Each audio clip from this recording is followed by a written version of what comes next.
when a series of shipping disasters points to a mysterious sea monster. Sherlock Holmes and Dr. Watson leave the comfort of Baker Street and board a freighter where they encounter unexpected betrayal and come face to face with the enigmatic Captain Nemo and his submarine, the Nautilus. As they delve deeper into the case, they uncover a conspiracy involving a Russian Tsar with an airship that rains destruction on unsuspecting cities. With time running out and the world on the brink of war, the heroes must use all their skills and resources to stop a massive conspiracy and prevent global conflict. From Eisner-winning writer Mike Barron and illustrator Richard Bonk, dive into the depths of adventure and unravel the mysteries of the sea with the world's greatest detective in Leviathan. Order now on Fund My Comic. The Big Valley and Kojak will not be seen today, but will return next week at its regular time. Entertainment news today. You're such a dragon gay. Everything sucks and it's no good. That comes out of Hollywood. But there's one place you can go to get all your news and info, and maybe even have a laugh or two. You know it's true. Midnight's Edge after dark is life. We stand for nerds and geeks, we will survive. From Star Wars to Jurassic Park, it's Midnight's Edge after dark.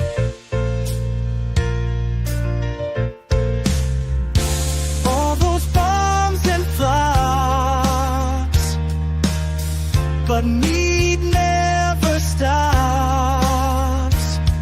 We will keep going through the night as we keep up the culture fight. Midnight's Edge after dark is life. We stand for nerds and geeks, we will survive. From Star Wars to Jurassic Park, it's Midnight's Edge after dark.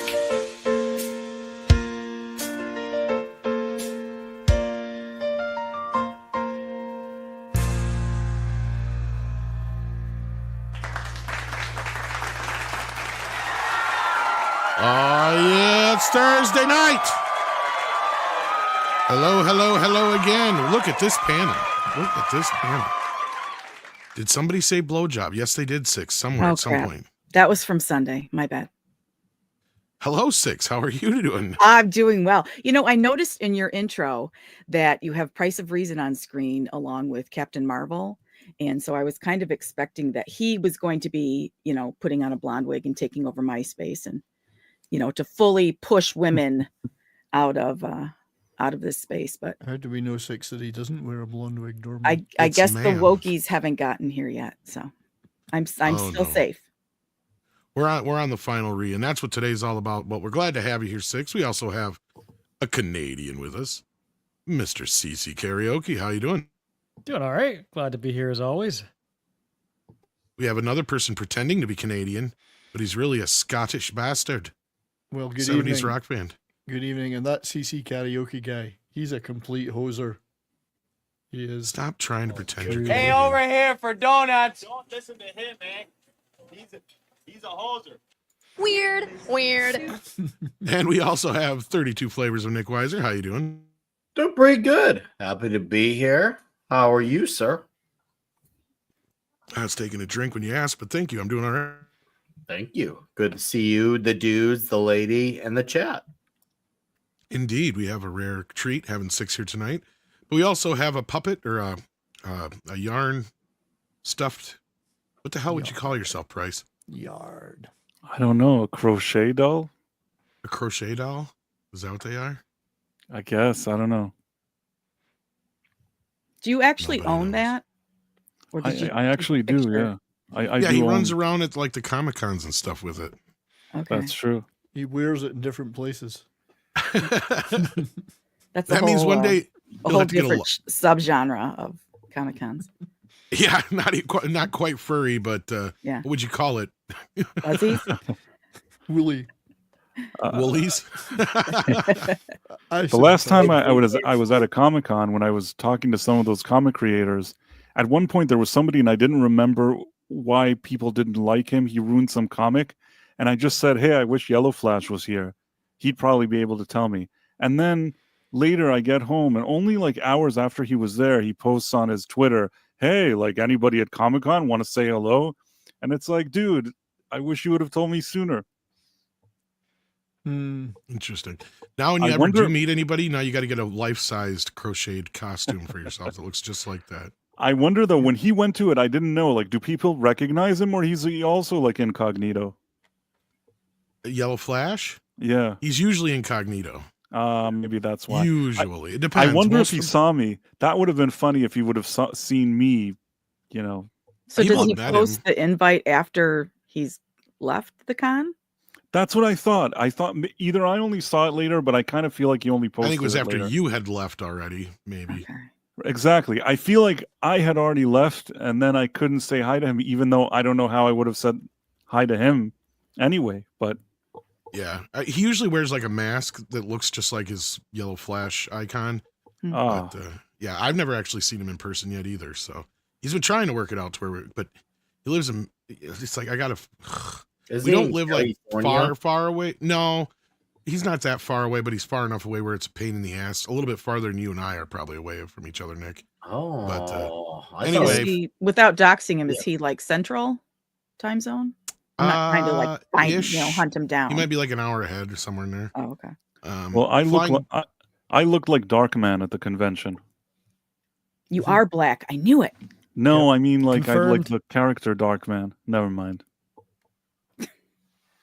So you look like a young Liam Neeson, or you look like you're wrapped in bandages all the time? The wrapped in bandages. I kind of look like a wrapped in bandages, holding a Price of Reason. So you're a mummy running around. He's actually a leper. He's just. It was like a mummy with a Price of Reason doll in his hand. Strange. Flying Blind on a Rocket Cycle is here, and he says, "This just in." Biden pardoned Highlander 2, The Last Jedi, and Leonard Part 6. Good thing he's not president anymore. That fucker. Yes, but critically, he didn't pardon Indiana Jones and Dial of Destiny, so they can still go after that. He's just been pardoning stuff since he's been out of office. I don't think he realizes how it works. Highlander 2 doesn't deserve a pardon, that's for sure. No Because way. if there was ever such a movie, if there'd ever been such a movie, it's Highlander 2, it couldn't have been any good. Before The Last Jedi, I feel like the best example for like killing your franchise was Highlander 2.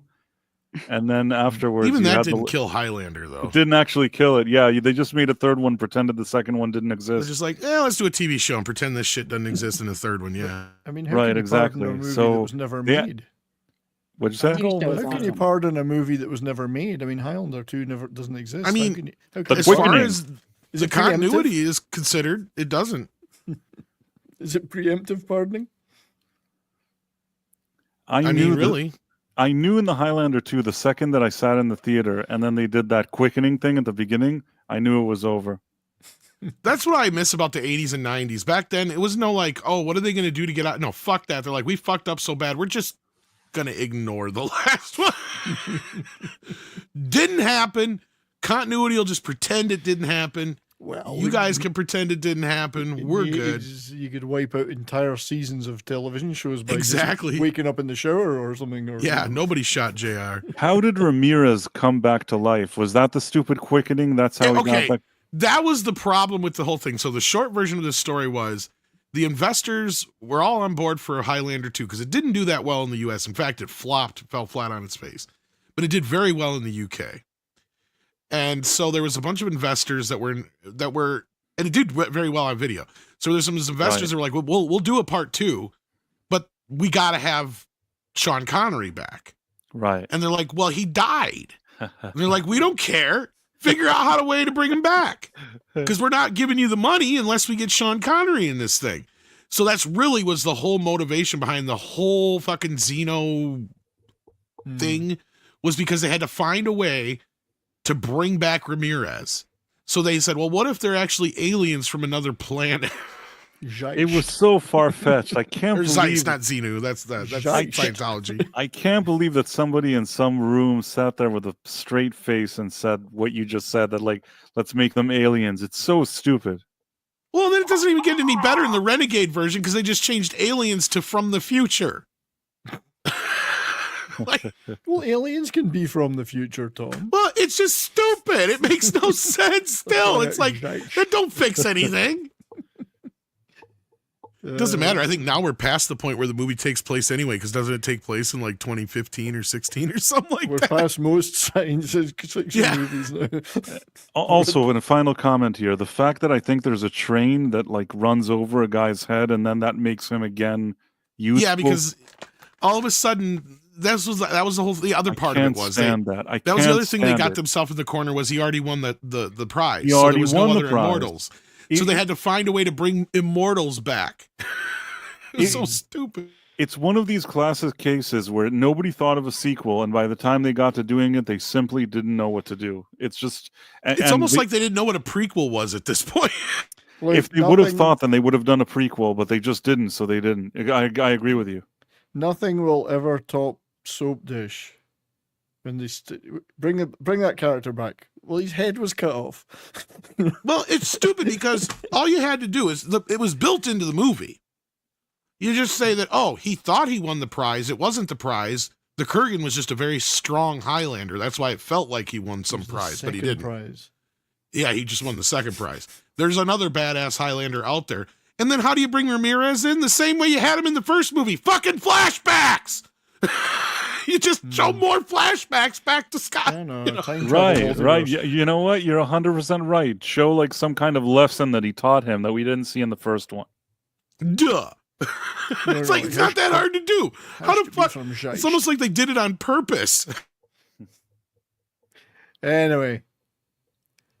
You got your $5 there, Flying One. Exactly. And he's a member. Thank you for that. People, if you want 20 minutes of conversation about something, 5 Well, he became a member. Doesn't he get a... Oh, did he just become a member? Oh, what level? Let me scroll. I thought he was already. That's my bad. Welcome to Minimum Effort Puppy. Flying blind Mikey's on a favorite. cycle. Mikey's favorite puppy. Let's see here. Minimum Effort. There you go. So cute. I love it. Thank you so much. And then ActionCom says, have you ever listened to the extended version of the Cheers theme song? The lyrics is basically Six's life. What? Your husband wanted to be a girl? What? That's in the extended cut of the Cheers. I don't have a husband. I know. That's what I said. I can probably sing them all right here, right now, if I wanted to. In fast forward. Oh, in fast forward. Because I know it's a dig, knowing ActionCom. Making your way in the world today takes everything you got. Taking a break from all your worries sure could help a lot. Wouldn't you like to get away? Sometimes you want to go where everybody knows your name. And they're always glad you came. We're all out of bed. Mr. Coffee's dead. The morning's looking bright. And your shrink ran off to Europe and didn't even write. And your husband wants to be a girl. That's the second verse. I shit you not. Really? That's the second verse. Wake up late, Mr. Coffee's dead, and your morning's looking bright. Your shrink ran off to Europe and didn't even write, and your husband wants to be a girl. That's the second verse to Cheers. Yes. My shrink is still in town. Did they write that song for the show? Because that's a very weird song. It is. Well, that's the full-length version, yeah. I think it was specifically written for the show, as far as I know. Why would they? Who wanted to be a girl? I mean, that's a strange thing to write there. It was just another verse they needed for the single, I guess. They have a time machine. I don't know if it was always that way or if it was written after the fact. I don't know. Yeah. It would certainly work today. Yeah, today would be considered very... it's verite today. Yeah, very trendy. Yep. No, they just never used it on TV. That's all. I wonder why. Yeah. But no, I don't think that's much of Six's life unless... Do you even drink coffee, Six? No, I don't. I didn't think so. I was going to say. But I think the first verse is everybody's life. I'm just naturally high strung. And yes, it is Hey. true. It is true. Yellow Flash, I was just talking about you. We were. Yeah. His ears must have been burning. I Before we guess get into so. the Oscar news, Brian brought this to my attention. I know he usually has to leave us early for dinner, but this is just getting insanely funny. So now they've dumped down the amount that Captain America is supposed to be making on open weekend from 95 to 100 million to 90 million. They're also trying to compare it to the opening weekend of Black Panther and the original Deadpool. And they're trying to claim that the movie only cost, get this shit, 180 million. 180 million, yeah. Well, have you seen the community notes on that? I don't know if those are public or if you have to be a. I did not. Did the community note the son of a bitch? Yeah, they're saying that the expanded budget on that, which is 200 or 300 or something, is the source is World of Real, which is not very credible. So I don't get how this movie could be compared to Black Panther or Deadpool, because wasn't Deadpool at around like 130 opening weekend in 2016, and then Black Panther was like 180 or 190 back in 2018. Yes, I think I don't have any sheet in front of me, but that's just my educated guess. I gotta be close with both of them, I think. So I don't know how that could be the case. Wait a minute. I think comparable to the two. I think, Nick, if you read it a bit closer, it's the same weekend that the first Deadpool opened, so they're not claiming it's the same money. Which I first well, that's what I'm talking about too. Yeah. Black Panther, I think, did around 180 or 190, and Deadpool did around 130 or around there opening weekend. Yeah, but didn't Black Panther also open around Martin Luther King weekend, so they had an extra fucking day or some shit like that? President's Day, I think, in February. They opened in February. I remember it had a 4-day weekend, and there was a next level hype for that movie. They had like, we're gonna pay for black kids in neighborhoods to see this. They put out all the stops and promo for that movie, which, hey, I mean, credit to them. That's probably one of the best marketing campaigns I've seen for a movie absolutely ever. So yeah, of course that one did very, very well, and people did seem at the time to like it, unlike Captain Marvel. I do like the Chinese poster though. That I haven't seen the Chinese one, I don't think. Yeah, it's a little bit hard to see Anthony Mackie on. I was going to say, do they put Anthony Mackie way in the back? Well, he's in shadow, and there's a sunrise in the background.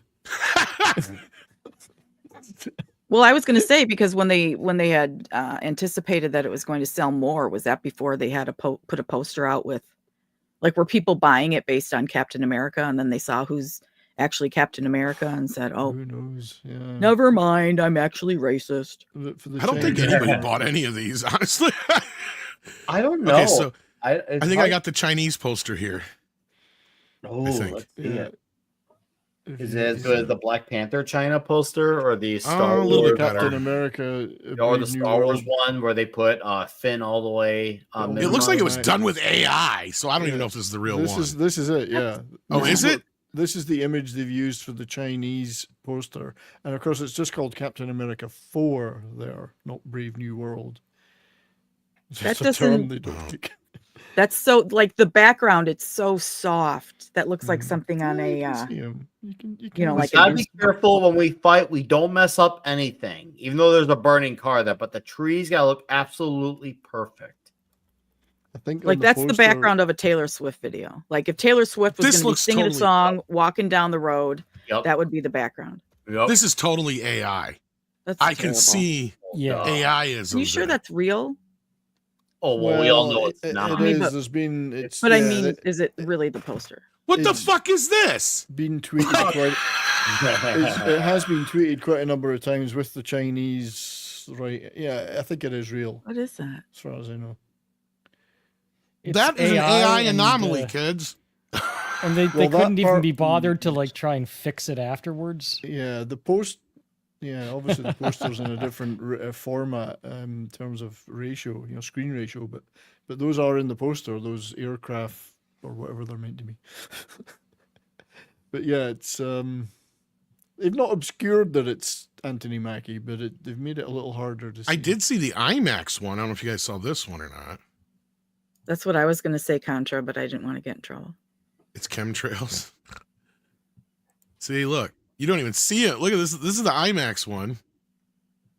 Oh, and you look who think commented. this is This is the TCL Chinese theater. Chinese version? You think that's No, it's the Chinese theater. It's not. It's the IMAX. No, American somebody theater. Somebody Photoshop a dick in there. Still, Well, what's hilarious is if it's true that he's only in the movie. The Hulk is only in the movie for 5 minutes. That'd be hilarious. 5 minutes, yeah.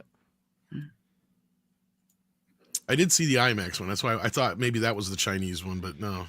But I think they're really it's kind of crapping very themselves. fitting though that it was the Chinese theater, even though it was in China. Oh yeah, they got it right here on at least they use that image. It says picture courtesy of Disney. Yep, that is legit. Holy shit. That is definitely done with AI. That was horrible. I could see the hallmarks in there. I wish Scribe was here because he'd point them all out and probably knows the actual terms for them, but oh my god, that looked bad. Jesus. Yeah, because it's credited to Disney in this article. Well, here's another version of it too, but Hollywood smaller. Reporter is keenly saying that it will be the 5th biggest President's Day launch ever. Compared to what? Good new title. There's a new title invented. The 5th biggest President's Day opening ever. With the there's got to be more than that to it.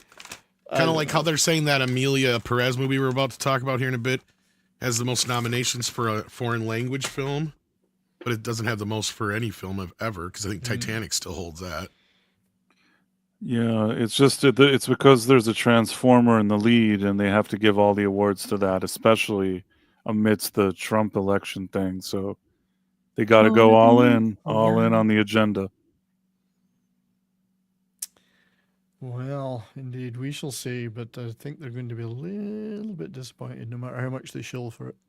I don't know if those Academy Awards are ever gonna be a legitimate award ceremony again. I think and this is funny because that actually segues us nicely into it because that's what I was saying with that Emily Perez nomination thing. It's like we're literally at a point now where a man is up for Best Actress. Wait, what? Yeah. And all of the actresses in that hall will stand and scream and applaud for it. Yep, they will all fall in line and not say a word about it. And you know so that I guarantee you more he's men gonna will win win. Oscars this year than women. That's right. We have done an Patriarchy comes out on absolute 360 when it comes to, I guess you could say, quote unquote, women's rights. Because I think now you we're hit the nail on basically the having head. a man take their awards literally away from them. Yeah, Well, what I think you happened? What happened Go to ahead. men protecting women? They're just Yeah, pushing I us agree. out. You know, Yeah. I mean, you want to talk about man spreading? You're fucking spreading into the women's categories of the Oscars. You're spreading into women's categories of sports. It's enough already. Well, that's what got Trump elected, I think. And honestly, that kind of brings us back around to the point you just said before. I think it was you, Nick, or Price? Basically said, yeah, a lot of these nominations are reaction to Trump. Let's be 100% Oh, it honest. could be. That's what it's all Yeah, about. it could be. It absolutely could be. I could see that being a thing. I mean, when you look at this, because some of these I either didn't see. I think I only saw one of the movies as far as best film, I think. But yeah, it definitely is all done by design because they don't want to go down without a fight with their ideology. I've See, seen here's at the least thing. some of these movies, but not all of them. There's some that even I haven't seen here. You're one of the few people who watches movies on the panel, though. That's why. And even so, probably if there's like 8 nominees for Best Picture, I've seen maybe 4 of them. And it's not like I'm rushing to see those other ones. There are some really artsy fartsy, but not even cool artsy fartsy, not even merit based, just crap on this list, in my opinion. I can't take this ceremony seriously anymore. Okay, It's going to be grim. I'm going to put this to rest because there's a bunch of debate in the chat. Amelia Perez has 13 nominations. That's the most for any foreign language film.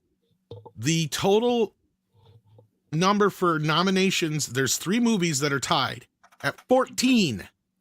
Titanic, All About Eve, and La La Land. That's what I was trying to say. So they're finagling this to make it look like it's a bigger deal than it really is. That's my point. La La Land. Yes, La La Land. La La Land. They the ship gave has already it, sailed. the reason they gave it to La La Land is that they like that it was licking their ass. So they like movies that are like, oh shucks, let's kiss Hollywood's ass. So then they gave it all the nominations, even though it was like it was all right. It was like watchable, barely. I mean, I have no idea about this. I don't expect any of you to, but since they've instituted the minimum requirements for people of different ethnicities and whatnot to even qualify for the Oscars, I mean, how many movies are just? Well, and that's the other stupid problem here, right? Well, Sonic doesn't qualify. Well, yeah, exactly, right? I saw that on Twitter Nosferatu technically shouldn't qualify. It did get a few nominations, but nothing worth a shit. Did those minimum requirements, did they apply to, like, if a movie has an amazing soundtrack? Well, obviously you have a composer and then maybe an orchestra. Does that orchestra have to have the minimum DEI requirements, or is it more like cast and crew or anybody involved in the film, regardless of the category? I think it's more behind the scenes, like crew. You have to reach a certain. I believe that the piano keys have to be played equally between the black ones and the white ones in order for the soundtrack to qualify. There's to be as many notes played on the those keys as those keys. In all seriousness, in my understanding, is you can still have a movie that's all certain cast members and stuff like that, as long as you have enough diversity in your crew.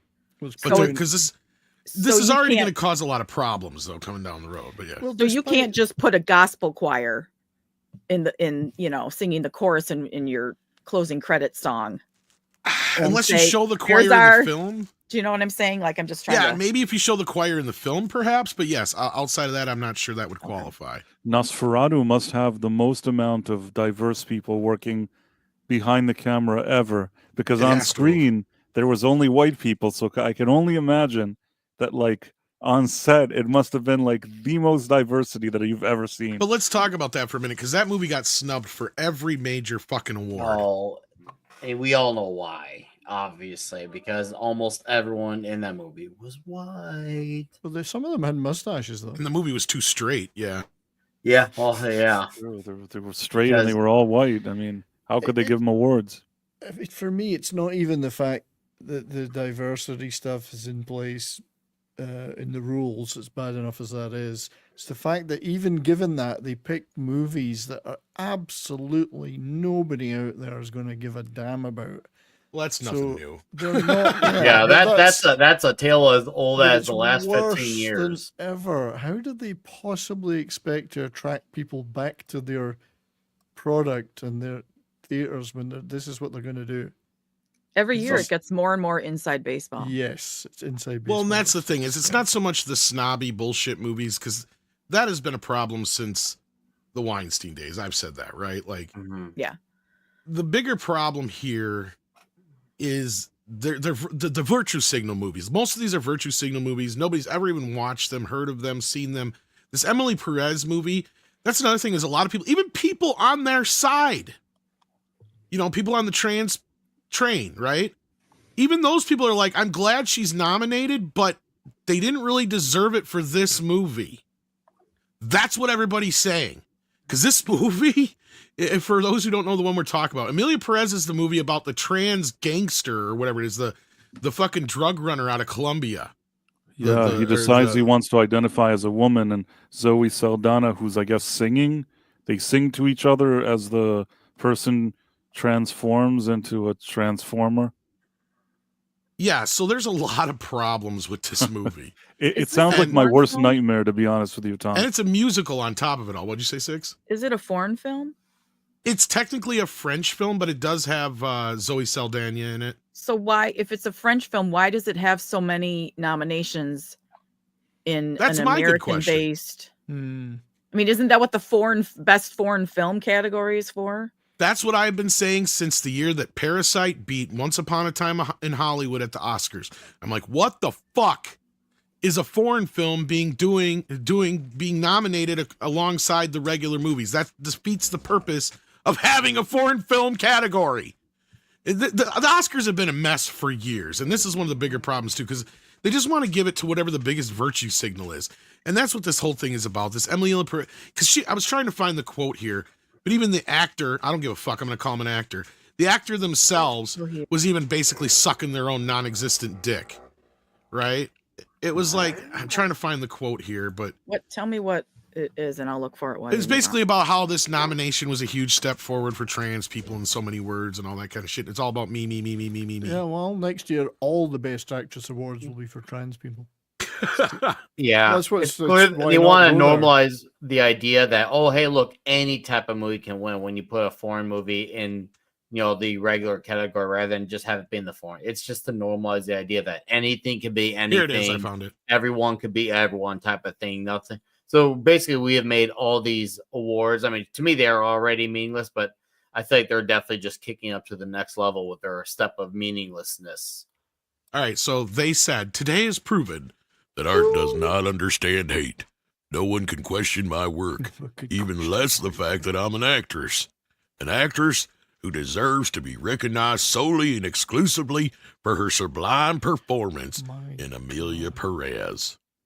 Talk about an ego. He's manlier than you are, Tom. I know, right?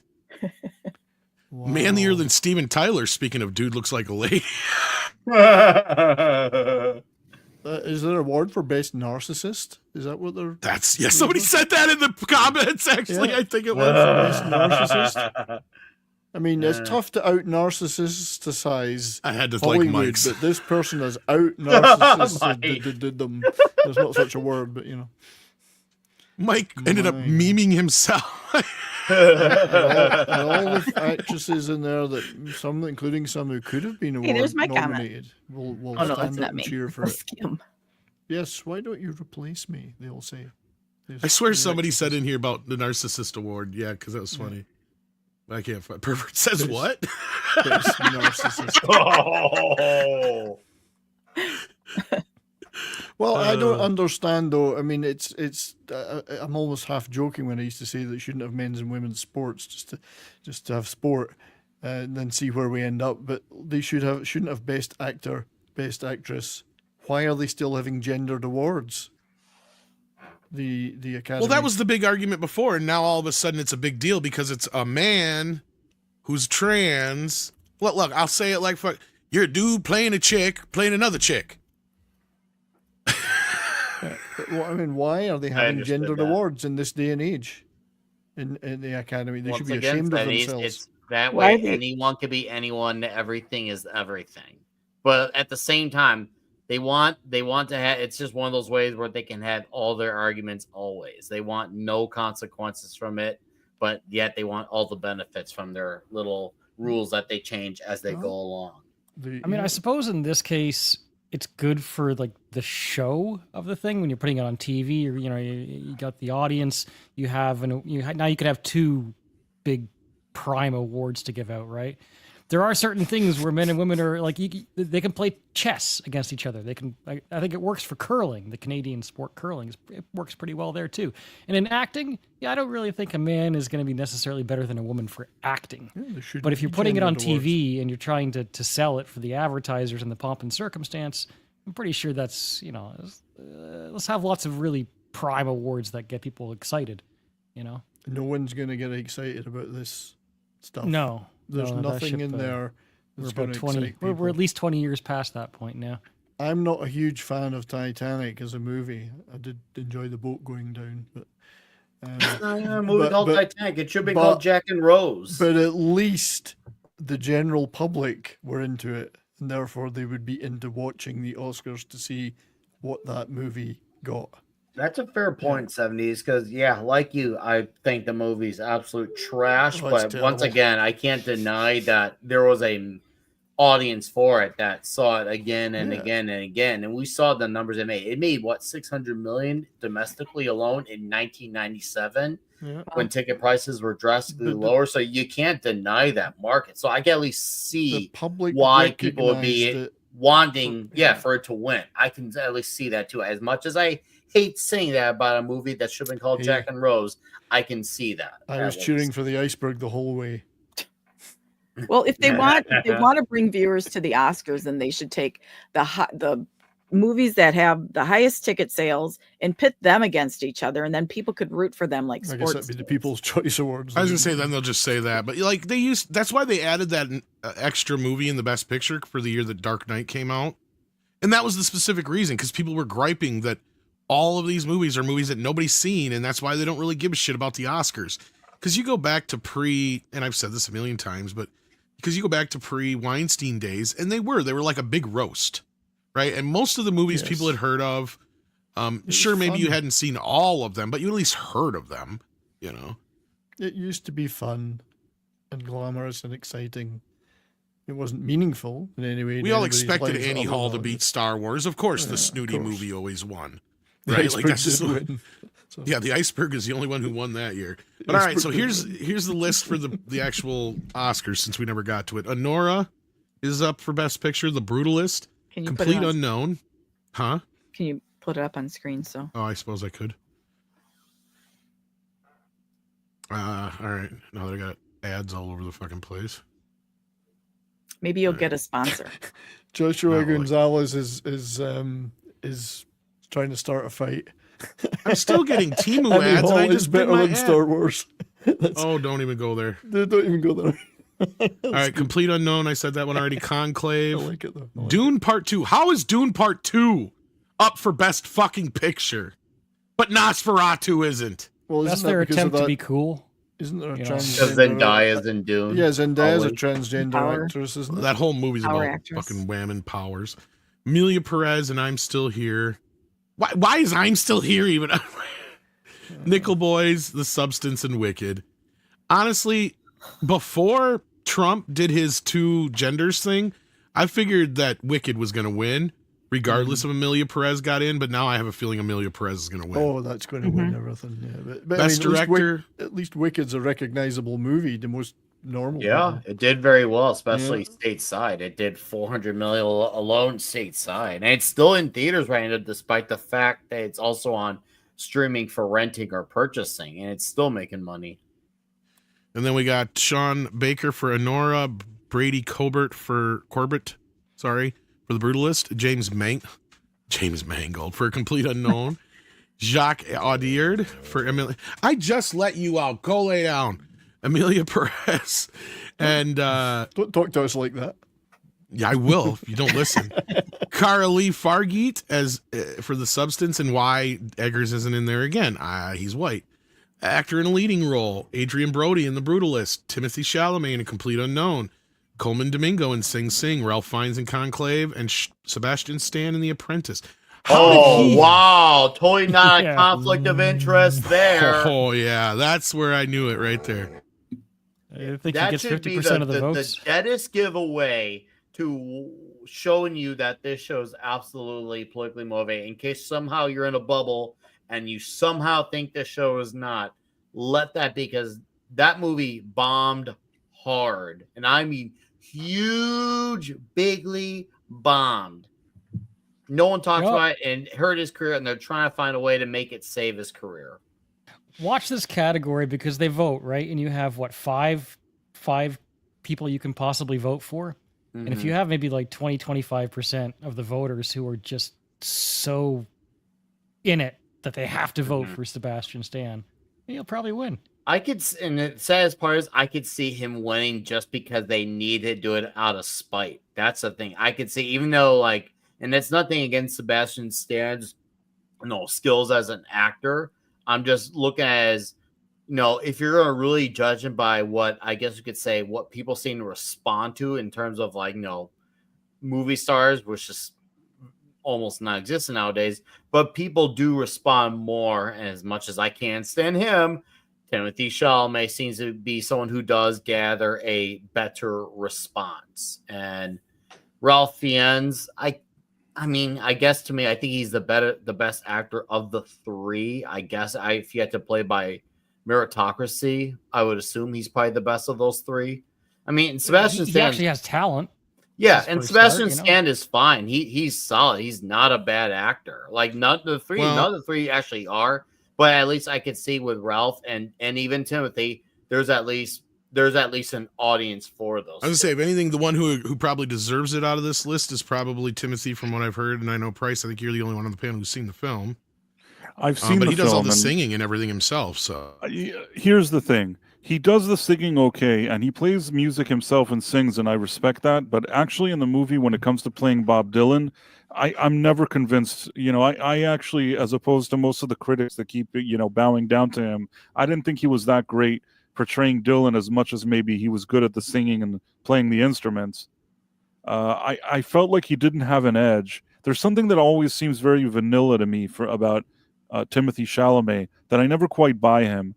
But maybe the Academy will like him because they like, he's not so masculine. Like maybe they like He's that. safe. I don't know. He's safe. Well, I think you guys are right. I think Sebastian Stan's going to get this because they know he can stand up there and give some speech about Trump.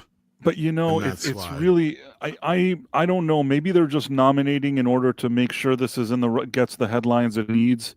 Is his performance that good? I've seen clips and I didn't think that they looked like anything. Well, I mean, I know who Trump is. And based on the clips I saw, I wasn't really impressed. Did anybody see The Apprentice? No, but the reason why I think it wins is because they gave him so much shit for doing it in the first place, and now that Trump has won, I think they'll give it to him just so he can so he can come up and say something bad about Trump. Yeah, it's done absolutely out of spite. And once again, I wouldn't argue, as once again, pain to admit it, if the movie had let's just say a big turnout. But that movie turned out, even the biggest of the TDSers did not turn out for this. Just saying, nobody did. Nobody turned out for this movie. Well, the critics loved it. Oh, wow. That's because it was anti-Trump. That's why. Well, that's what I was saying. I mean, if I'm saying who my favorite actor on that list is, who I think has the most talent, it's got to be Ralph Fiennes, for sure. Yeah. Does that mean he's going to win? I mean, I haven't, The only other one I could see would be Adrian Brody, just because he hasn't got... He's pretty good, too. He's gotten an award before, though. A while. He already gave him one. I don't know if they'll give him another one. Does he play the piano in The Brutalist? Well, that's the thing, is it doesn't necessarily matter if they've won before Price. No, that sometimes means the fact that he's nominated and he's been kind of I wouldn't say he's been blacklisted, but he hasn't been doing the type of movies he used to do. Ever since he's been doing shit like Predators and stuff like that. And wasn't he in that Kong movie or something? No, that was the Loki. Jack Black? No, that was the Loki guy. He was in the other one, the other King Kong movie though. But he's been doing more bigger films, so he hasn't done a movie like this in a while. So this could be a gimme Oscar for him coming back. I think he was in the Kong movie with Jack Black, wasn't he? The one that he was Peter in that Jackson one. did? Yes. Yeah. And Naomi Watts. I was getting mixed up with the newer one though. Naomi Watts was actually rather pleasant back then. No, I'm just saying, he hasn't made a movie like The Pianist or anything like that in forever. So, The Penis. That would definitely win best Oscar. I agree with Cece. The Pianist. I agree with Cece. I think Ralph Fiennes, whatever you want to call him. He's up there almost every year, though. He is a good actor. He is genuinely good actor. He's just one of those standbys they always just insert there, kind of but we already went through the actresses. Supporting. So has anyone seen The Substance? A few people have. I know, Flash was in the chat. He's seen it, and people say it's good. I just got to get over my Demi Moore crap. I don't really like her for many reasons. I'll tell you this: Edward Norton in A Complete Unknown. I thought he was better than Chalamet. When I saw that movie, I thought to myself, "Oh, maybe I'd give Edward Norton a nomination." And now he really got it. I wouldn't have given one to Timothy Chalamet. He's another one like Brody. Right, he hasn't done much since Birdman, really. So I could see them giving it to him just because. I'm not sure they will, but I thought that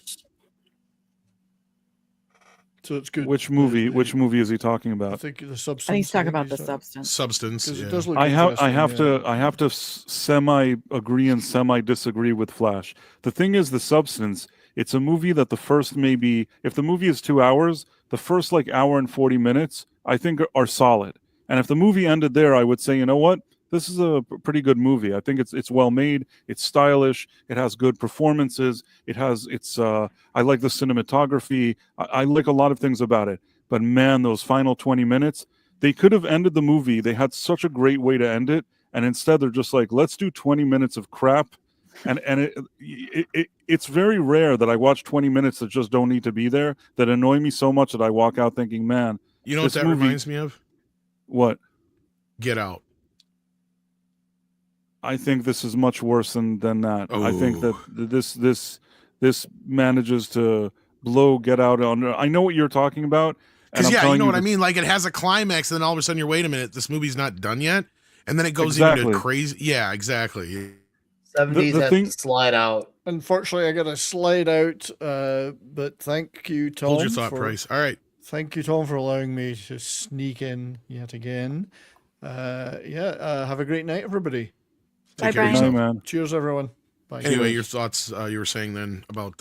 I was saying that substance. basically it's as if they went full on Cronenberg, or something like that. Like think Videodrome. I'm trying to think of a movie or one of those. Like they went for. Wasn't that where the body horror comes in though? It's like full gross out weird thing, but I think that they take it to such a level that it's like, what are you even doing here? It just feels like overindulgence. Like the person was like, what if I ended it this way? Isn't this a great statement? And I'm like, no, it's a statement that you're an idiot. That's what I thought when I saw it. But that's my personal thing. Yeah. And if it not for those last 20 minutes, I would have thought that this was I'd say a very solid movie. And I kind of predicted this. Oh, never mind. No, go ahead, Nick. I was gonna say I saw Sue Camp post that chat. I love the Gwar concert ending. Which movie had Gwar in it? I want to know. I think he's referring to the substance, how the movie ended with how gross it was. The Substance had Gwar in it? I don't think it actually had Gwar in it, but I think he's comparing it to a Gwar concert. Is what he's saying. Oh man, I was gonna feel I could be wrong. Go ahead and correct yourself in the if chat. they were actually in it, and I didn't. No, know I don't think about they it. are. No. But anyway, we got actress in a supporting role. I actually predicted that Ariana Grande was going to get stuck in the supporting role because that's the only way she was going to win. Yeah. But I still think you know the answer to this one. Yeah, No, I think so. Saldana gets this one. Yep. Identity The sad Policy thing is- wins this one. I like Zoe Saldana. That's the sad thing, is that I think she's good, and I would have given her an award for something. It's just a shame that they needed her to be in some weird musical with the cartel guy that wants to transform into a transformer. That's where they give the award at the end. Yeah, I think so. It's just fucking annoying. I don't think she's going to get it because I don't think anybody You don't cares think about so? her. I think She's that all not this a bad spotlight- actress, if we're gonna be very fair. No, but what I'm saying, really Six, not. is She's it's all better about than the Felicity movie. Jones. She's a lot better. Than It's all Felicity about the Jones movie is. and how, what the message is that the movie presents. That's what they're voting on. If Because that's you what I want- saw a lot of people saying was like that she does, that the one actor doesn't even deserve to be nominated. They're just nominated because they're basically trans.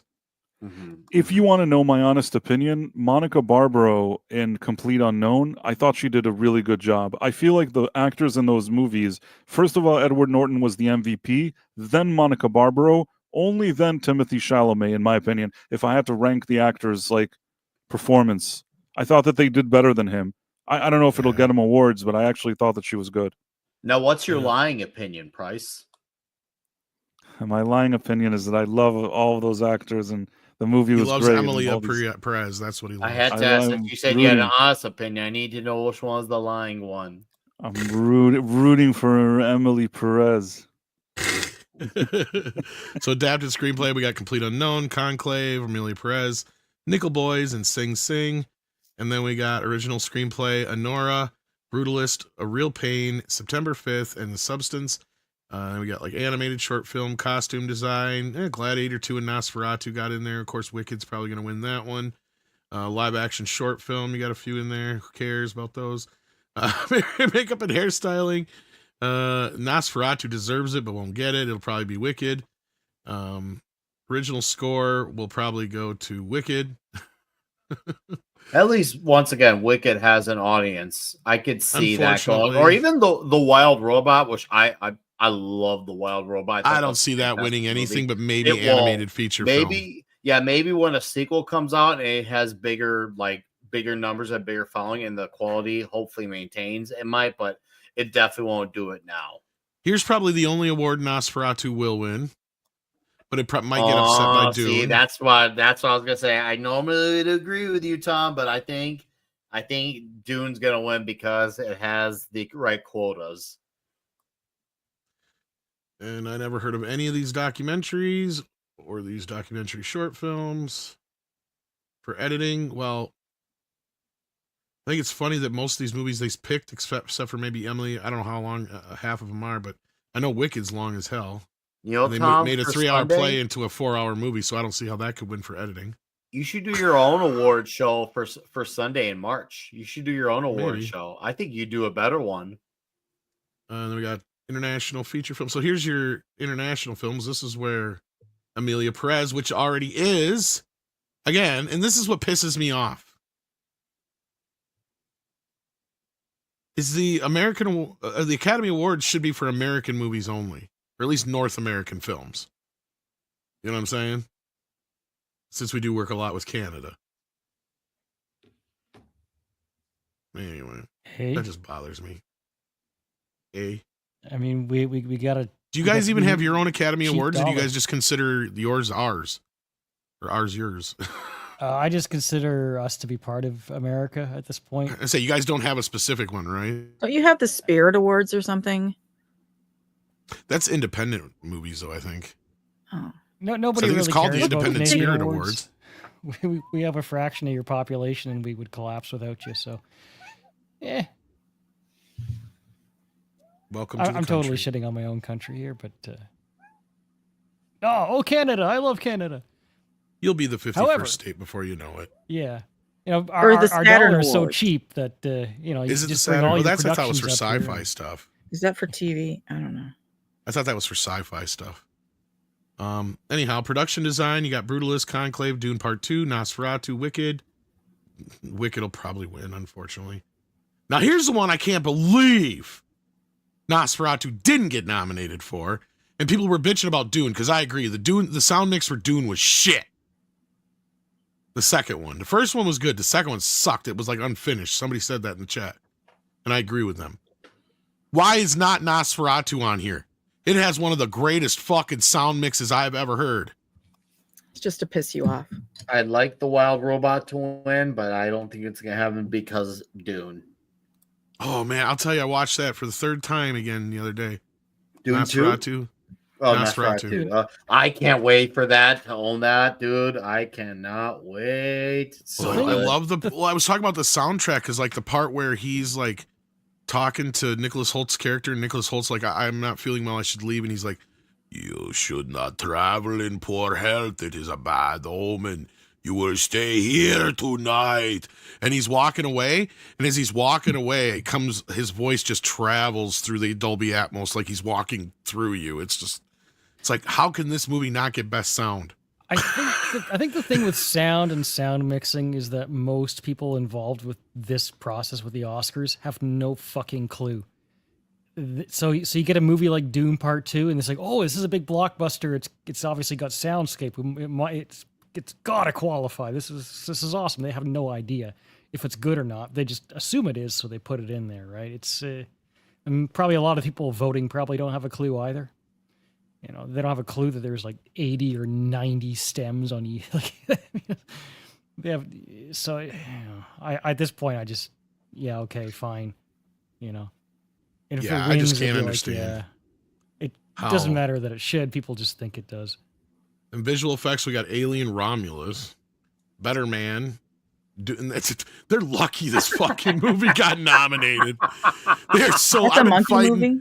Yeah, I've been fighting Yeah. with motherfuckers. Still, I went and set off the fucking Robbie Williams fans. Oh, God. I saw the movie. You did. And you liked it, actually. Did you I make a thought- video on it? No, I'm working on it. I just didn't get to it, but because I just saw it a few days ago, I thought it was pretty decent. I'm not saying it's the best movie I've ever seen, but this was much better than I thought it would be. Like Was I the thought movie it. better than the I've popcorn heard that you from had? a lot of people now. Sorry, Six. What'd you say, Six? Was the movie better than the popcorn? He had to think about it, so the answer's no. God. sounds like- Yeah, I I- know, I right? did- I How's don't- that such a hard decision? I didn't have a popcorn, so that's what I was thinking. I think I okay, ate like we'll let that slide. what was it? I ate Israel. like cookies or something like that. In any case, I thought that it was It's not a movie exactly along the lines of the type of movie that I'm looking for, but I gave it a fair chance, and for whatever it was trying to do, I thought it was more than competently made, and I even had a decent time watching it. Did Robbie Williams make a cameo in it? I mean, he narrates the movie. If I'm not mistaken, it's him narrating, and Is he not playing the monkey? No, okay, he's already older, so you have a younger guy playing the monkey. Who cares? He's a fucking monkey. I don't thought that was know. the whole point of it. I thought it was. Now the this whole is even stupider. It is They stupider. needed a younger monkey. No, the younger monkey, I think it's not even his voice. I think there's 3 people that play him in the movie. That's He's even the- dumber now. He's the narrator. Then you have like a child him that's like a child actor that they made a chimp. And Okay, then the they kid have, I can understand, but and then they have like I think a 20-something-year-old one that's doing all like the boy banding and dancing and all that stuff. And then I think the teenager guy or the 20-something is voiced by a different actor. okay, that's dumb because that's part dumb. of the reason I thought the whole. Okay, half the reason I thought they had him being an ape was because he said he felt like he was never evolved enough. I get that. Okay. But the other half of the reason I thought they had him be an ape is because I thought he was playing himself. That's and what I since thought, he too. couldn't play the age, Yes, that would cover. that's what I thought So too. that's but- even less of a reason to spend that fucking money. These fucking idiots. They But could have that's used why AI you're to right. de-age his voice. Yeah. It's not him. It's a younger guy playing him and a younger guy voicing him. He basically only narrates it. That is so stupid. You want to really want to have a meltdown now? The thing is that even the singing, because he's now older and can't even sing properly, Oh my some of the God. singing in the movie is also the younger actors singing too. So it's not even they didn't even have him do that. Meaning, Well, I thought they were just remixed versions of his old songs from what it some sounded of like in the I think trailer. But yeah, apparently the soundtrack, most of the songs include some version of him singing a bit of it, but I think that it also incorporates these other actors in the movie singing. So he's not even 100% singing his own songs. that is so stupid. What is the monkey? Is he wearing like normal clothes or is he wearing Yeah. coveralls? Yeah, like he's every just monkey like a would do? regular person wearing normal clothes, but he looks like a monkey. And Do he they ever walks even like a call? human. Do they ever even just react to him being a monkey, or is it just he's just a monkey through the whole movie? No, That's they it? talk to him like he's a regular person. He just This is looks just like getting dumber by the minute. And anybody who tries to stand up for this movie, I don't understand. Well, here's the thing. When it comes to a business perspective, there's no reason for him to be a monkey. You're right about everything. They wasted the money. It's all shit. But I will say that not thinking about the budget and just sitting there and watching it as a movie, even with the monkey thing, I thought that the monkey CGI was done rather nicely. Why is he a monkey? I'm not 100% sure, but I didn't completely hate it. I mean, I was still able to watch the movie and not suffer watching it. It still has to count for something. That might be fine. I mean, it's a biopic, right? Like you can't really do. But even me, I'm just sitting here going like, because I think you were there when we talked about it on the show the other day. Like Andre and I both came up with better ideas of how to do this. I loved your in a way. ideas. It made more sense. And if anything, it's more artistic to do it that way because then it actually tells you that you're trying to express this thing about him. I mean, Because you think just that- sit here and you've seen the movie and you said you don't know why he's a monkey.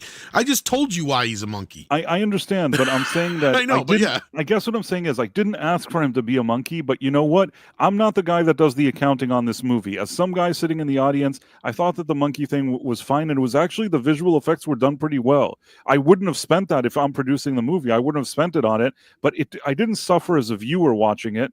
It's still. Well, my point is if you, as an audience member who has actually seen this movie, didn't understand why he was a monkey without me explaining it to you, that's another problem. And see, that's where I've been getting all this resistance from. Is I'm just trying to point out to people why the movie failed.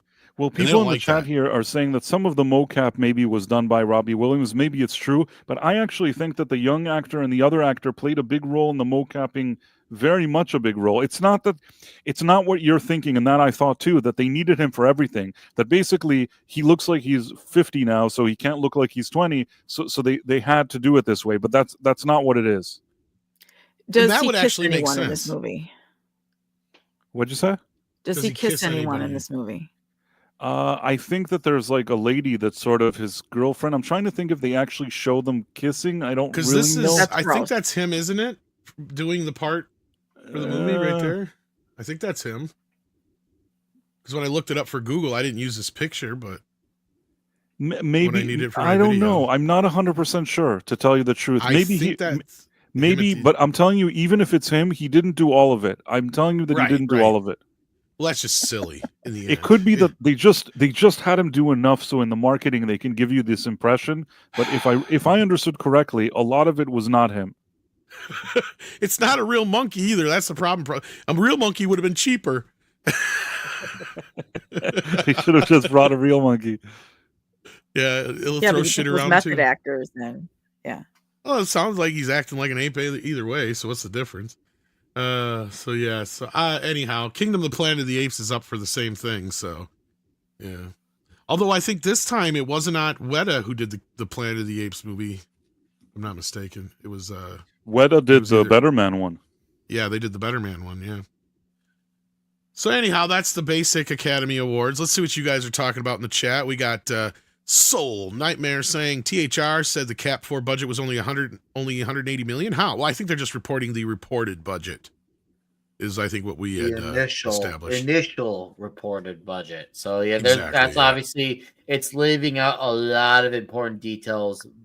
Most likely intentionally, Soul Nightmare. How much of this? I think that most of this movie was shot in the U.S., so we may never know how much was actually spent on it, because that's how Valiant and WDW Pro and what's her face over at Variety or whatever, or Forbes, I mean, gets all those numbers. Is they're able to get them through the tax reports for the UK.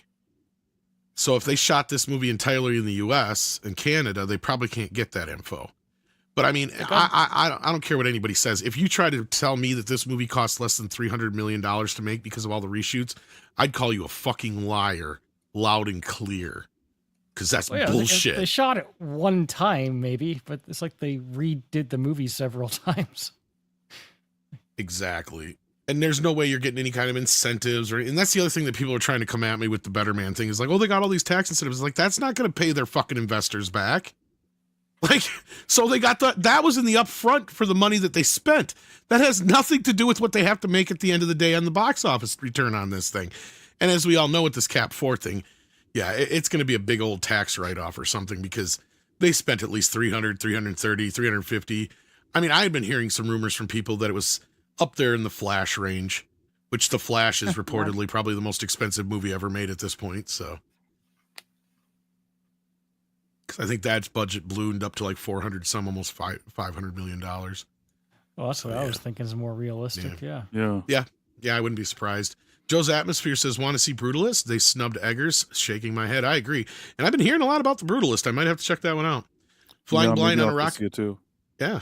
Flying Blind on a Rocket Cycle sends in 2 and says, is the mustache eligible for anything? Maybe. What does that mean? It's the Nosferatu mustache. Oh. Have you seen the movie yet or no, Six? No. Not yet? Oh, okay. That was the big thing that was different, really. So, yeah. Hang on one second. Okay, we're hanging. We got this. Is mustache eligible for anything? My mustache should be eligible for winning the awards at the academies, but you know what? We can't all get it perfect, so it would be fair. It'd be a landslide. I'd win. If in a fair world, I'd win. There's just no. Speaking of Eggers, did you all see? Eggers. I posted a picture of the new werewolf with the werewolf. It sounds like some 70s rock. That's what Andre said. It sounds supposed to be werewolf. See, there he is, the werewolf. Speaking of mustaches. How is it spelled though? WERWULF. So it's like werewolf. I'm gonna say werewolf because basically it's werewolf. Yes, it's just the old spelling. Kind of like vampire. The old spelling is with a Y. That's all. Yeah. Anyhow, and then we got Action Comic says, and your drug dealer wants to be a girl. That's right. My drug dealer retired. Action Com says, will they do in memoriam segment right? Maybe this time. Also, will they have self-indulgent skits and dedications? Worst one I saw, Gal Gadot throwing junk food to the Chinese theater audience. You know what I found was also funny was that they're not going to have the musical performances just musical performances this year. Oh, Probably yeah, I because they don't saw have enough that. decent Why? songs. They probably don't have enough decent pop songs to go with. Wicked probably did. Wicked even have any original songs in it to nominate? Aren't they all from the Broadway? That's the thing. It cannot. They will never. If it's a pre-existing Oh, thing, they yep, won't yep, nominate. yep, It has. That's why, like when they do like movie versions of musicals, they'll usually write a new song for the movie. Like the one I could think of most is when they did Little Shop of Horrors. They changed the last song from "I'm Bad" to "Mean Green Mother" from Outer Space. It's a very similar song, but that way it was nominated for Oscars that way because it was a otherwise they just brought the Broadway play to the movie. So same thing here, but I don't know. I thought they wrote a few new songs for it, but I don't know. Because I thought for sure if that got nominated, they would definitely have performances for that. And Amelia Perez, I mean, you've got two musicals right there. Sorry, go ahead. Couldn't they, have an orchestra just play some snippets from the compositions of the score? They usually do for the score piece because they have the best for music. Well, but when they do for best musical score, they just say so and so, like John Williams for whatever movie, and then they play like 4 or 5 seconds of the snippet of the score. And then they say the next name. They do that. But for the musical performances, they've always fucked around with it. It used to be they would just have the artist come out and sing the song, whether it was like a pop song from the soundtrack, or if it was a musical, they'd have the cast come out and sing the song. Like I remember most famously, the one that I love the most is the year that South Park got nominated for Blame Canada from the South Park movie. They actually had Anne Murray coming in from Canada because she's in the song when they say Blame Canada and that bitch Anne Murray too. So she was going to sing it for the Oscars, but she got stuck in customs or some bullshit at the airport. So Robin Williams stepped up at the last minute and sang it. Oh my God.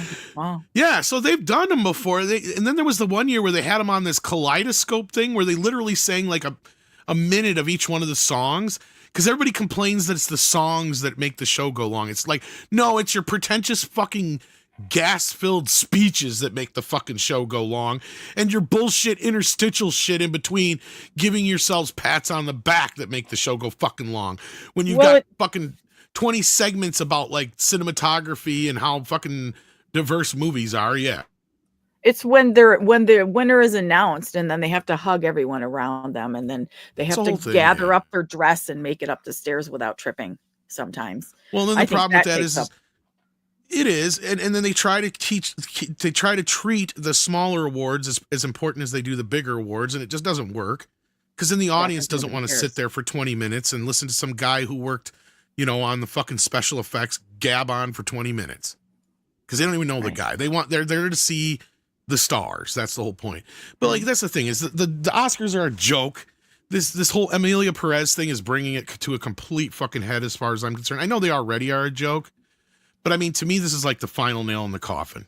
Because like I was reminded the other night, I'm like I remember when the Oscars were so great that they gave John Wayne an Oscar at a time when they fucking hated him, but they respected his ass, and they knew he was dying soon. So they gave him the goddamn Oscar and they gave him the shot to talk on the stage. They hated John Wayne in Hollywood. They seen him like they do Trump nowadays. But even they got out of their own fucking ways. You know what I mean? Like, do you think they would do that for Clint Eastwood today? No. God, no. Juror number 2, I don't see it anywhere nominated on there. But these same motherfuckers that were out there griping that supposedly Zaslav was being such a meanie to him, it's like, well, I don't see you nominating it. They tried That's what pisses me off, hard fucking to carry hypocrites. that movie too. That's another thing. Like they skipped right past the theatrical release, no promotion, and it went straight onto streaming. It treated like if it was the equivalent of a straight to video movie. And because it technically was, Nick. I had no idea that even came out. Okay, so here's the real story, because even though the media presented it one way, here's how that story actually goes. That movie was greenlit under Kalar. It was meant to go straight to HBO Max. That's right, kids. Clint Eastwood's last movie was meant to go straight to streaming. The movie was done. It was ready to go out. Evidently, I guess Zaslav saw it, and when he heard it was going straight to streaming, he's like, well, that's bullshit. This thing has Oscar potential. So it was his decision to put it in 50 cities. They didn't have a contract or anything like that for the film. But the media presented it like Zaslav was trying to bury this movie, Nick, and that's the part of the problem with what you just said, is now that narrative is out there. When really, the problem here is that the movie was so good, it could have, but they're not going to give it anything because it didn't have enough diverse cast and it didn't have enough of this. It was directed by Clint Eastwood. They ain't going to give him nothing. Nope. They'll use him as a scapegoat to bitch about. But that's it. Of course. Anyway, going on here, he goes, also, I will have self-indulgent skits and dedications. Yeah, I'm sure it will. Worst one I saw was Gal Gadot throwing junk food to the Chinese theater audience. Oh, God. Dash Text is the transgender or trans gangster movie only got the nominations because of Rays. You can't convince me otherwise. Also, Sonic 3 in no categories. Why no family film category? What a joke. Well, normally Sonic would never have gotten a nomination anyway, even in a normal time. It's just one of those kind of movies. But I understand you're wanting it to, Dash Attack. But at the end of the day, it's definitely not going to. The closest thing they're ever going to do to a family category is animated, and they don't necessarily consider that just for family films. So, and honestly, it's just because the animation isn't that good. Because if it was, then maybe that it would be. It's acceptable enough. It's just not like groundbreaking special effects. It's just pretty basic. Pilgrim Media says the stink of King is all over the DC super movies. You talking about Tom King? Stephen King? He's got to be talking about Tom King. I mean, especially since he's probably the writer that has the most cryptic stench in DC Comics in the last several years. Now Gunn brought him on board for the DC. I'm a man and I'm turning into a bat. Oh, Did you see the Supergirl pictures today? No, I did not. There's Supergirl pictures. Is it the one based off the China virus comic? Oh, hold on, never mind. That's a different comic. You'll have to find these for me now, please. Because I know there's a comic that came out last week based off a character named Jenny Sparks. That was really, I thought we talked about it last week on. Yeah, we talked about that one. Yeah, the Jenny. That Sparks was a Superman comic. in the Mask. Yeah. Daryl Brewer gifted 5 Midnight's Edge memberships. Thank you, Daryl, for the support. Appreciate that. I got to do something for the members here. And that reminds me, I got to. Yeah, when's your next member stream, Tom? Should be soon. It should be. But yeah, should be. Will it be? Will it be? Well, while you're looking for those pictures, the other Eggers story I was leading into that we got distracted from was evidently this Labyrinth thing is a real deal. I thought it was just a bunch of horse pucky, but I told you that a month ago. Yeah, I know this has been around for a while, but yeah, Jeff Snyder. Yeah, it came from Jeff Snyder, exactly. But now they're claiming it's confirmed and he signed on. I don't know where they say they confirmed it from. They just say Variety has confirmed. Okay. So yeah, he's set to direct this, but my guess is it's not going to come out till at least 2027. Because as they point out here, he's got Werewolf coming out next year, and it takes him a year to make a movie now. Because that's just the way he is. Even though Nosferatu was done almost a year before it was released, I guess. But, he'll shoot this next month. It'll be done, and then he'll sit there and tinker with it for a year, evidently. Is what it'll be. That must be what he does. So I wouldn't expect to see this before 2027, but what do you guys think? I know we talked a little bit about this already, so it's not the first time, but now that it's actually legit, I guess. No. Do we think Jennifer Connelly's coming back? I mean, she has barely aged, so I unlike what's her she'll face? have kids this time, and that's what'll happen. It's like I think you're right.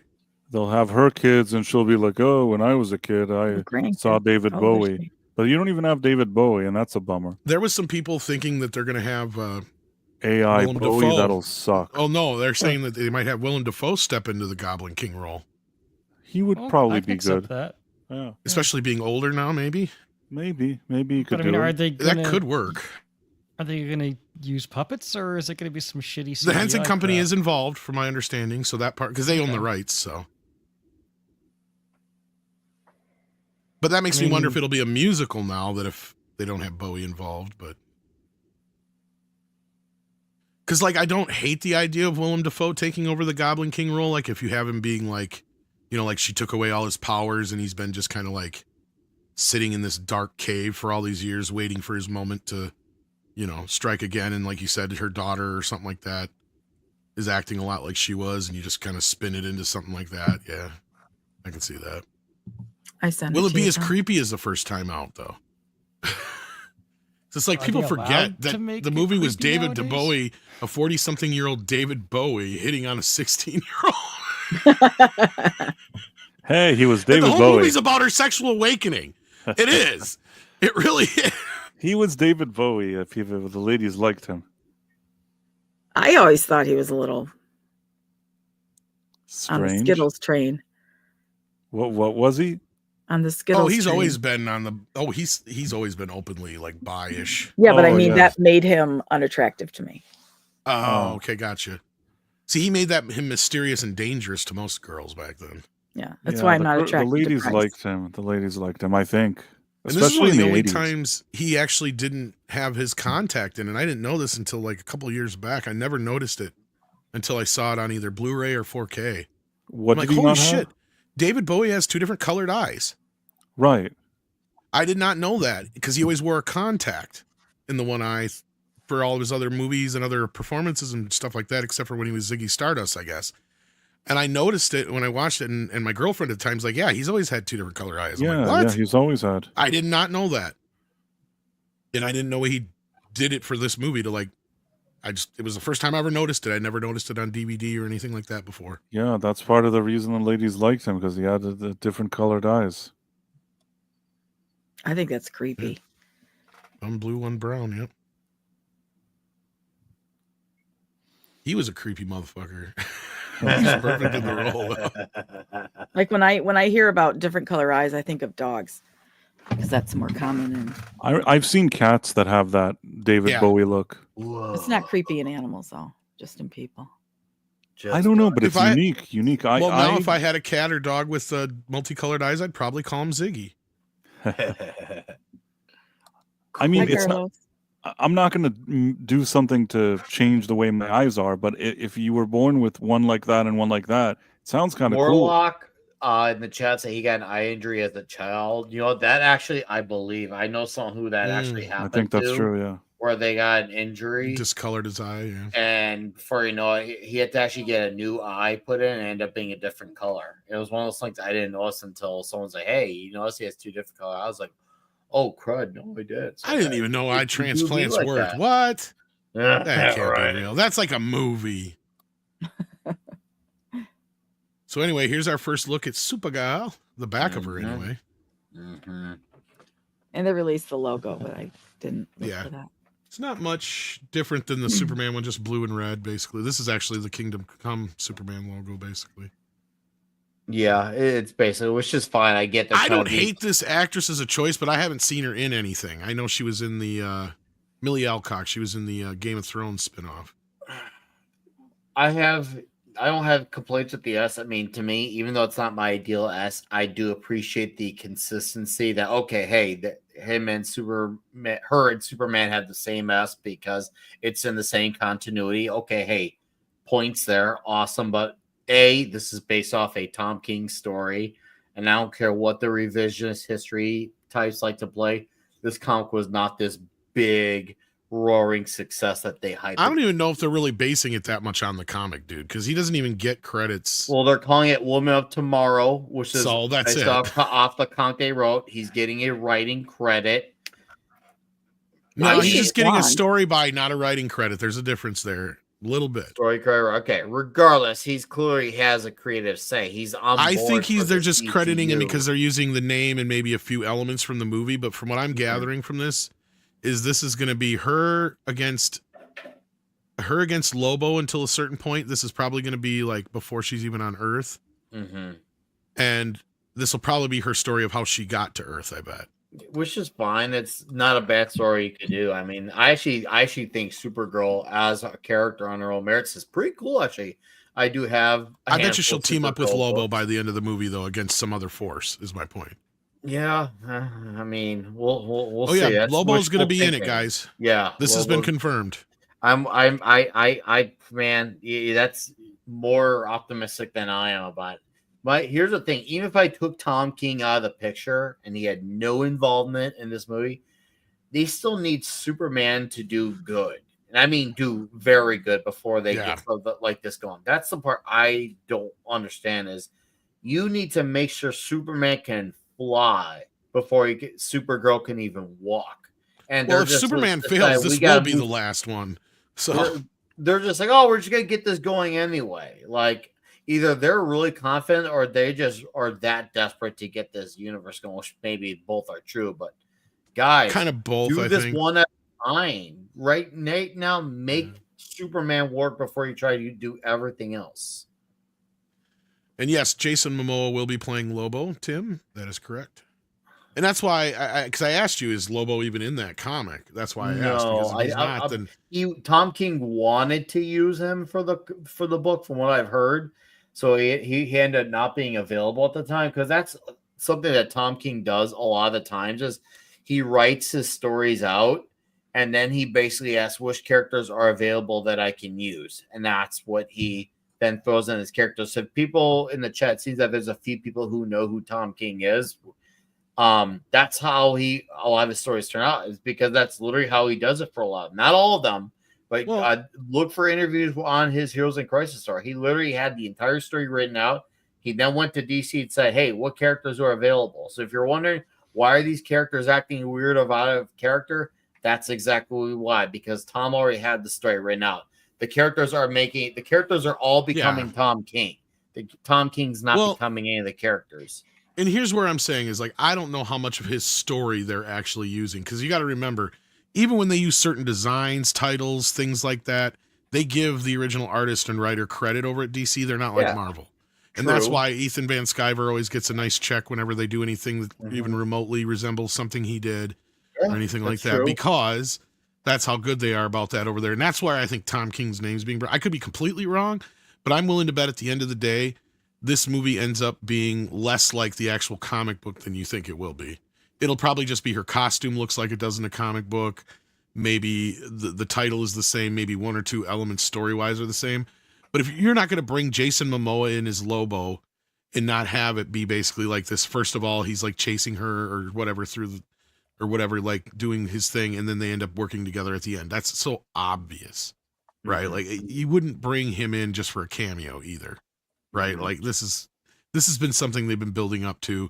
To me, it's almost a bigger deal that Lobo's in it than Supergirl's in it, to be honest with you. And I think that's what they're probably going to be banking on. But we'll see. You could be right. This could be a fucking train wreck. And it possibly could be. But like I just said, if Superman fails, this Supergirl movie will be the last movie, because they're not going to keep going with this. Even James Gunn has kind of hinted at that Superman has to work. And he's not wrong. His contract's only for 4 years. And it will not get renewed if they don't decide that this is going to work. I bet you $5. Here's another thing with Superman. Superman needs to do great. We have to emphasize that key word, great. It can't just do good. It can't just do good. Oh no, I've said the break-off point is it has to do better than 800 million at least. It needs to be something that people are very enthusiastic about. This is the movie that's supposed to actually be the proper lead off to this universe. And I have to emphasize proper because a lot of people probably don't know. Technically, Creature Commandos was the first overall project, but Superman's the first major movie that's coming out. Why do you say 300 million, Tom? Or 800, sorry. Because of how much the movie cost, and just optically, it has to make close to $1 billion or more. And then you're comparing it to characters like Batman as well, and it's also the first movie that needs to represent this universe. There's no pressure on this movie. Because that's less than Thor: Love and Thunder made.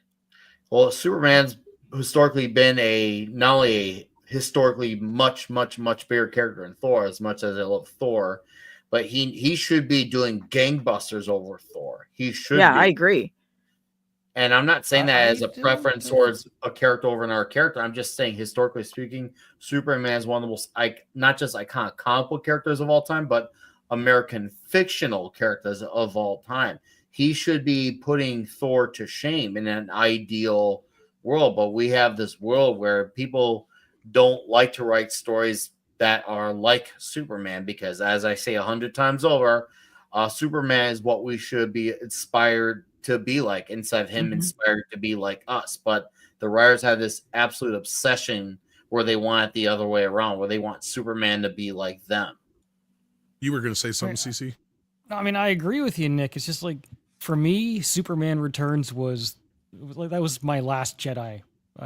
From that was almost 20 years ago now, isn't it? Like, Yeah, for me, that 19 was even worse. years I grew ago. up as a huge Superman fan. I loved Mhm. Superman. It was the first thing I would tune into if there's anything going on. Mhm. And then Superman Returns happened, and everything else in between that. I mean, like Smallville was okay, that was fine, but it wasn't moving the needle for the brand of Superman. And then you get all the Zack Snyder shit. It's like, when was the last time that we got some really great Superman? It's like, Well, is the brand cartoons and actually? comics we were, but and that obviously that expired too. And I know we have friends in our corner that liked Superman and Lois as a show as well. But as far as the movies, theatrical release movies, yeah, he has definitely been.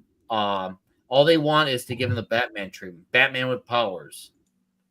That's all they Well, that that's what I'm because that's saying. It's all like, they see is Batman powers because we can't have suburban, wholesome American values type of story. We can't do that. It's not that they can do that, it's that they won't do that. I don't think this movie is going to make only like 200 million bucks in the box office. I'm not convinced that there's enough interest in Superman right now that it's going to do really, really well unless it's a phenomenal movie.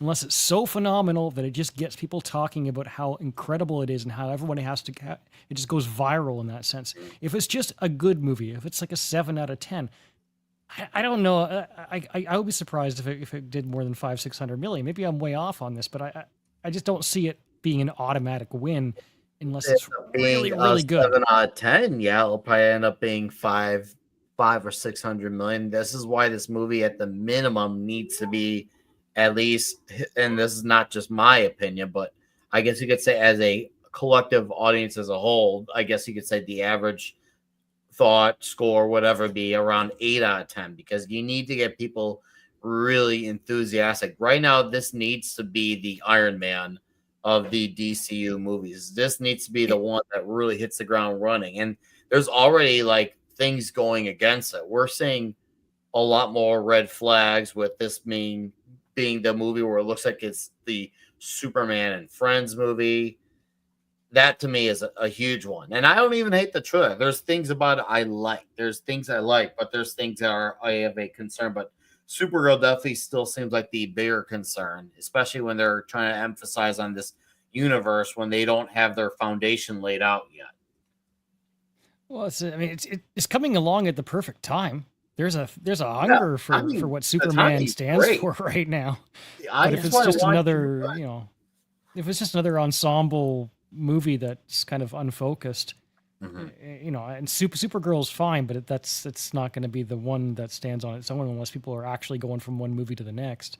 It feels like an opportunity that's going to be just completely wasted because this is the perfect time for a Superman movie. 100%. Oh yeah, I agree. Timing is really good right now. We're in a time where there's been decades now of endless deconstruction, darkness, obsession, nihilism. It seems like there's definitely a timeline where we're in a timeline now where people are more open and primed to the idea of lighter, good-natured, wholesome storytelling where it could be something as simple as, saving the cat off the tree for the old lady type of thing. It seems like there's definitely more of an openness now towards it per se 2013, which I am happy to see. There definitely seems to be that because when 2013 hit, everyone either wanted the MCU or everything to be like the Dark Knight, which to me is crazy. I mean, let things be what the thing needs to be, not just once again follow the trend, just be the trend setter. So I think Superman, if done right, can be the trendsetter. But it doesn't mean just because Superman, let's just pretend it does well. It doesn't mean also every movie needs to be optimistic and hopeful either. I like Lobo, but I don't want Lobo to be acting like Superman in a Lobo movie. Lobo needs to be crazy and like retarded in all its badassery and violence. It shouldn't be Lobo being this good-natured character because that's not who Lobo is. That's another lesson. Warner Bros. And the DCU needs to understand as a whole is not apply this one size fits all formula because it worked for one character. So now we got to be lazy and apply it to all. Well said. There you go. Yeah, and with that, let's see what we got going on in the chat. Day Tripera sends in 50 ARS. That is shit. I'm trying to remember now. Argentinian pesos. Pesos. Yep. So Bowie didn't have two eye color. One of his irises was permanently dilated.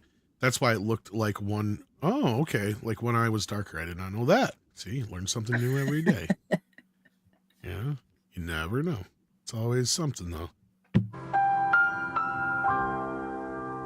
No more Tom knows.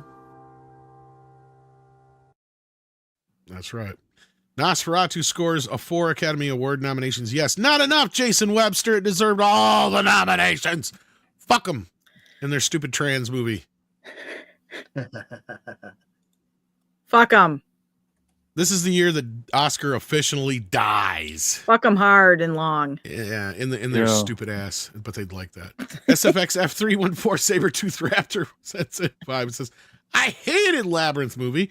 I had nightmares about it when I was younger. Skipping. Also, get away from established IPs. You know what? I love the movie now, but the beginning of that movie did scare the shit out of me as a little kid. I made my dad turn it off. I remember that. It was pretty freaky. But then I watched it the next day during the daytime, and I enjoyed it. You know, he and your mom had a conversation about what a wish you were later that day. Probably. You know that, right? Okay. Absolutely. I'm sure. But, yeah, now my dad ain't got no room to talk because I can watch shit that he can't. So, yeah. Anyhow, with that, let's get on out of here. What you got going on, Nick? Let's see here. I'll be on TNT in a little over an hour. And, of course, tomorrow, Clobby's Comic Shop will have D-Bud Martin on. Your Fantastic Wrench. We'll be talking classic ASM, Amazing Spider-Man, and, of course, Toxic Tuesday. The D-Bud? The D-Bud Martin. And he's my internet fiance. As he should be. He's a stud of a man. Toxic Tuesday, we're going to walk so hard with Dewey Cox next week. Walk hard. I'm doing pretty good for a 15-year-old with 7 kids and a monkey. Yeah. So, if fuck time, you. Why are you always taking her side? Oh, Dewey, you walk so hard. That's my favorite line ever. That's probably my favorite John C. Reilly. My back door. Let's do it. I love that movie. So looking forward to that. Price, what you got coming up? I know you got a show later on tonight. At 10 p.m. on my live stream channel, there's Quantum Leap, the Quantum Leap stream. And then at 11:45 p.m., both of them Eastern time, on my live stream channel, there's the Night Owl with Professor R2 and other guests that sometimes pop in there. Awesome sauce. CC, any Okie tomorrow? Just work. Aww. Endless work. Well, maybe I can be talked into it. Please. Oh my gosh. She's giving you the please. Say no? Please, CC, for me. Oh my gosh. You're getting the full 10 yards there. Listen to that. I don't really have a choice now, do I? All right. Well, maybe we'll have some Okie tomorrow. 6. You going to show up for Okie or what you got going on? Yeah, I'm off this weekend, so I'll be there. There's a good excuse, CC. I'm going to work tonight, and I'll probably drop a deuce in Price's chat. Give him a solid trolling. Thank you. That's okay. I hear somebody's kitty. That's my wubby. Oh, sounds mine. All right. With that, I will be editing a video, so I'll see you on the morning show. What's the topic? Trump in Hollywood. Oh, okay. So any promo for Sunday night? Well, we're gonna be doing movies that star Sylvester Stallone. So check in then. Kitty. We're distracted by kitties right now. We hear kitties. I know. Kitties are kitties. And with that, we will see you later.